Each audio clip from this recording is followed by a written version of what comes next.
Dans chacun de ces tubes d'élevage, des larves d'huîtres difficilement visibles à l'œil. Nous sommes dans les murs de la SFC, une écloserie de sélection qui vient d'être lancée par 4 associés.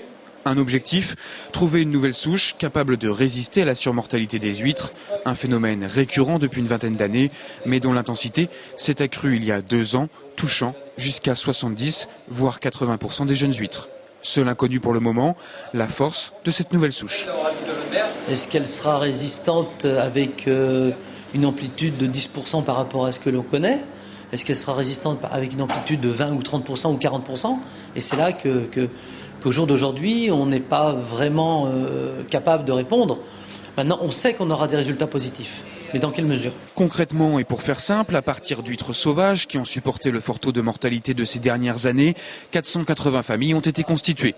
Leur résistance sera testée en milieu naturel et les survivants sélectionnés et croisés pour arriver à terme à cette fameuse souche résistante. Le tout sous l'œil vigilant du syndicat avicole et aquacole des sélectionneurs français afin d'éviter la consanguinité. Une fois que j'aurai trouvé ces géniteurs qu'on appellera les géniteurs élites, des huîtres dont on est sûr que les descendants seront résistants aux problèmes de mortalité, ces géniteurs seront transférés aux écloseurs qui, eux, ont pour métier de multiplier. Donc à partir de là, eux, ils feront du naissain en quantité.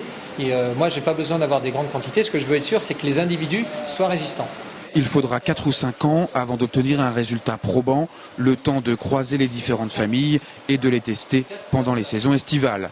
Une véritable course contre la montre en fait, tant les difficultés du secteur sont importantes, avec de nombreuses entreprises en proie à des difficultés de trésorerie. Nous, on espère peut-être mettre à leur disposition sur le marché un essaim d'huîtres amélioré, qu'on aura pu produire grâce à quelques familles dites élites.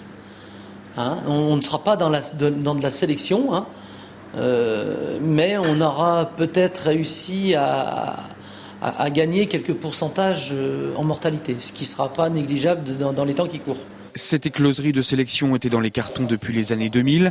Un projet identique existe également sur l'île de Ré.